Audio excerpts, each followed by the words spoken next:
president of the Mayor's Council of Guam, PD Mayor Jesse Alig. Good morning, Mr. Mayor. Off a day. Good morning, Chris, Jason. Buenas, Mayor. Good morning, Mayor. I guess we'll just go around because I know you're. First of all, let's just start with the food distribution. You're distributing food this morning, or is that going on with a bunch of different mayors? Yeah, that is. It's actually Aston. I know Aston Maina and Tumuning, I believe, in Barragata also have USDA food boxes today. So these food boxes are different from the commodities because they include frozen and chilled items. So you definitely want to register with your mayor's office if you've been affected by the pandemic in any way. There's definitely this. I'm not sure if you've seen it, but this round there's frozen chicken, whole leg quarters, I believe, or thighs, and some taco meat again that they've experienced before, and some hot dogs. So, and milk, of course. So that's a big deal for a lot of people, and it's getting a little more nutritious, I think, these days. So that's a good thing, and we've been asking for it. So I'm glad that the USDA is sending this to us. So you just register with your mayor's office and make sure that you've contacted them and let them know how you've been affected in any way by the pandemic, and we'll certainly be able to help you out. Now, most villages have a date, so you'll definitely have to wait your turn. If you're in dire need, just speak to the mayor, and I'm sure they can work things out for you. Yeah, Mayor, let me ask you, 'cause you talk about dire need, right, as we get ready to head into PCOR 3 in less than an hour. But how would you characterize the financial well-being of not just your constituents, but because I know you know all the mayors, just village to village, are people still struggling financially? Yes, I believe people are still struggling. Not everyone is back to their full 80 hours, and in some way they're struggling. So, and then they're either behind on some kind of payment that they've had to make. Right. So that's definitely a struggle. So it did for me. Maybe dire is not the right word, but if you've been affected by it in any way, because some people are just behind a few bucks, $100 perhaps. Some are more, but either way, if you've been affected in any way, I think. Now, of course, like I said, if you're having issues with a particular office for some reason, let us know, and we certainly can help you out, because I think everyone who needs help should get help, especially if we're receiving it from the feds. Right. Which we are. Right, Mayor. No, I think there is a dire need. I think a lot of people are still hurting out there. That's why I wanted to ask your thoughts on this latest executive order from the governor that came out, and which she announces effective on March 1st. That's next Monday. The moratorium on foreclosures and eviction proceedings ordered in executive orders number 2020-07 and 2020-14 as it pertains to commercial property shall be lifted. But I think more importantly here is March 1st, the moratorium on eviction proceedings for residential properties for reasons unrelated to the failure to pay rent shall be lifted. So it looks like they're allowing evictions to continue in some way. I'm not sure the wording on that, unrelated to the failure to pay rent and how that's going to be enforced. But I guess, do you think it's too soon? I don't think it's too soon. I think the governor is also clear about landlords working with their tenants to ensure that there's some form of payment, and everyone needs to recover, whether it's the resident or it's the landlord. And I believe most landlords have been accommodating in deferring payment, and so I believe we were going to hit this sometime, right? And so we're here now at this point where the governor has decided this, and I believe most landlords, like I said, are willing to work with their tenants to come up with a payment plan of some sort. I don't believe rent has gone down, but I do know that rent has been deferred for a lot of people. So I believe that most business owners and landlords will definitely work with their tenants. Now, on the commercial side, that's a big deal too, because not all the businesses are up and running. Right. And so, and their rent is a lot higher than the residential rent. So, it is of course our hope, really, on the economic side, that they'll also work with their tenants, because we're all going to want to come back to some state of what we've where we came from, Right. and we just have to. In that sense, I think that's where we need to work together. Yeah, I'm just wondering on March 1st what we're going to see. If we're going to see just a bunch of evictions happen or what. So, but there's also a rental assistance program that I think they're still trying to stand up. So maybe I'll run around and check Ray Tapassi Agora to find out where we are on that. Yeah, you do that, but I know that on the business side, there's definitely the rent assistance on the business side, and that I know that some of us it was a little slow, Yeah. but I think Yeah. some of us that have applied for it are going to get it in some way.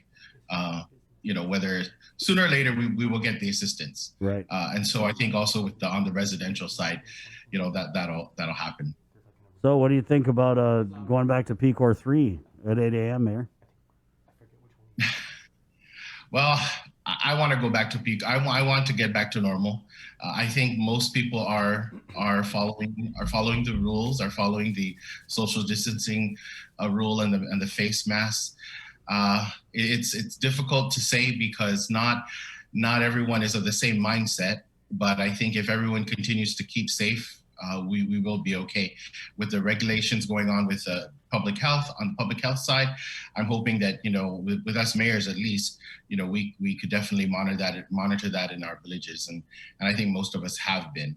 Where the difficulty stands is probably on the restaurant side, but I have been out on occasions, and I've seen that most restaurants are adhering to those guidelines. So, right. Prayerfully, I think we'll be okay.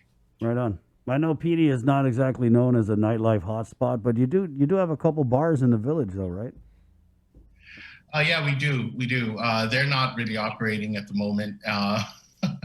Yeah, but they're small bars. Yeah. So I mean, they can open Wednesday. That's what I was asking. Yeah. But again, they're not large, so it should be okay. Mayor, what about strayed animal roundup? I know that we started in Santa Rita. Right. So we continue to work in Santa Rita. There's a little issue going on, and I'm not. I know that Mayor. What's the little issue? Come on, Mayor, spill it. I want to hear it because the way you said. Mayor Alvarez are working on it. The way you said a little issue, it didn't sound so little. Well, so we all try to make it. Try to do it in a nice way, in a way that's appropriate to catch the dogs, and so that we do have dog traps out there in Santa Rita. But the problem that the Santa Rita Mayor's office is encountering is that every morning the staff goes back and the dogs are let loose. So someone's cutting open the cage so that the dogs are out. They do know that in the evenings they've caught the dogs because the doors are closed and then they're tied. And so we've encountered this for the last week or so. And I know that, so my thoughts are, don't tell anybody where we're doing this because then we'll never catch the dogs. So that's a big problem is we've caught a whole lot more than 10 dogs in Santa Rita, but every day Mayor Alvarez they encountered where the dogs are let out. You have an animal liberator in Santa Rita. Perhaps. So I know that I've asked Mayor Paco not to don't announce where the next roundup is going to be because then we won't take these dogs. And for us, it's really those abandoned dogs. It's the dogs that are just running loose, and that's what we want to trap and to take care of because no one else is going to take care of them. So that's our problem that we're running into. I was going to say, like, in addition to everything that the mayor's council is going through, and now they quite literally have to ask the question, who let the dogs out? Yep. There you go. That should be our anthem. Yep. That certainly would be a rallying cry. Maybe that'll work. Mayor, what about anything on another homeless shelter? I'm not sure about another homeless shelter. I'm not positive on any news on that. You haven't heard anything? No, I have not. Okay. And then I know I shot you the text about abandoned vehicle update. I've been seeing abandoned vehicles being taken on the road, with the big tractor trailer. So where are we on that? We're doing well, actually. Most of the mayors have actually submitted invoices for abandoned vehicles, and I think we presented that to the EPA board last week. And so they've moved on giving us some more money to get rid of these items. We want to announce then that in the next few weeks we'll be accepting other types of recyclables like appliances and electronics. Green waste, of course, is a big issue. Well, green waste is a big issue for me, and for some mayors it's not. But for us in PD, we don't really have a dump site for green waste, and we're surrounded by green waste. So we pay a lot into green waste disposal. So that's coming down shortly. Of course, there's so many other. Everyone has a lot of questions on how that's going to go, but we're not going to stop the abandoned vehicle collection and the tire collection. We're just going to add on to that. What we wanted to do was we wanted to do it in phases so that the invoice submission was proper and it was expedient. And so that, we can definitely prove to the EPA board that we're actually doing something and that we're accountable for it. So we're happy about that. And it's going well. I know there's several villages that have not submitted invoices, but it doesn't mean that they have not collected. They just haven't submitted them. Mayor, I wanted to ask, I remember back when it was last year during the pandemic, there was an issue with the revolving recycling fund where they had given $500,000 over to one of the programs over at UOG. I want to say it was the Center for Island Sustainability or something. You know what I'm talking about. So anyway, I remember at the time there was a bunch of mayors who were like, oh, hell no, right? We got to use this money to pick up all these abandoned vehicles. And I know it's just kind of like the beginning of the fiscal year. So I'm not sure if you've seen an impact. Are you anticipating an impact, or is it just a no harm, no foul? I can't say what the impact's going to be at the moment, but I know that we're receiving the money that we need to dispose the recyclables. With the UOG project, we're actually partnering with them now on something, and I'm not able to explain how that's going to go yet because we're still talking about it. But with that, I was definitely one of those mayors who was against it, and that I was against it only because I wasn't sure what the possible effects were going to be for us, right. What those repercussions were going to be. And, we were not really given the assurance that we were still going to get the money regardless of the funding to another organization, right? But so far, so good. And like I said, we're working now with UOG and with one of their programs, with their sustainable programs to work on some kind of partnership for us so that it works out for all of us, the mayors and UOG. Nice. I wanted to ask about homebound vaccinations. Where's the Mayor's Council on with that? And if you could, your involvement? So the homebound vaccination continues. I believe we're still we're still doing Agate, I believe, in Manilao and in Arahan, if I'm correct. I don't think they're completed. And I know that they continue to work in the Dededo area. For us in PD, we've completed our homebound vaccination. Yeah. But if there's anyone that still needs to be registered, you certainly can call your mayor's office and they can let us know so we can put you on our schedule.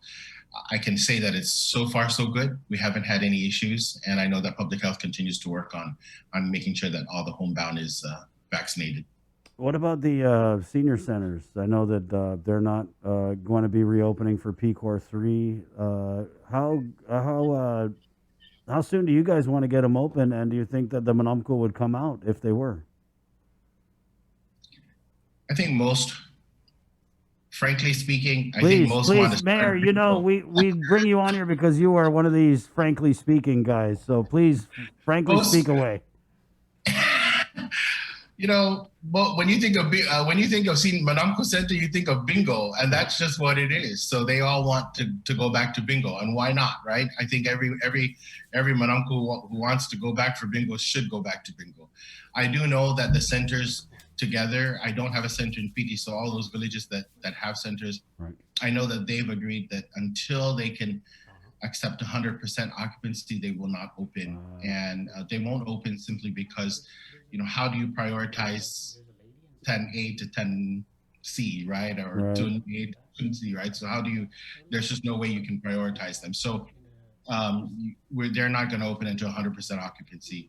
I do know that the bingos that go on are happening. I know that Santa Rita does bingo, but they have to keep with the occupancy limit as well. So I believe Santa Rita's always been a hot spot for bingo, so they were able to manage that, I guess, and they have no problems.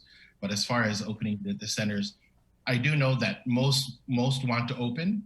Most village mayors want to open their centers for the seniors, but again, they've also agreed that until they can accept 100% occupancy and safely accept them, we will not open the centers for their group. Right, right. Oh, that's interesting. Okay, Mayor, anything else in closing you want to bring up? I think that's about it today. I might have more for you later in the week or even next week, but thank you for the opportunity to be on. Always, Mayor. And so your food distribution going on in PD, give us the details before you go. Okay, so for us in PD, we deliver our food boxes and our food commodities to our residents who have registered with us. Of course, the Nimitz Towers knows that they have to pick theirs up because of the situation up there. But typically, the PD resident just needs to call the office for a food commodity bag or a food box, and we'll make the delivery today. No questions asked, other than if you were affected by the pandemic. Right on. Thank you, Mayor. Thank you. You guys have a good day. Yes, there you go, Mayor Alig of PD, who's the Mayor's Council of Guam president. At 7:23, it's February 22nd. We'll take a really quick break, and we're coming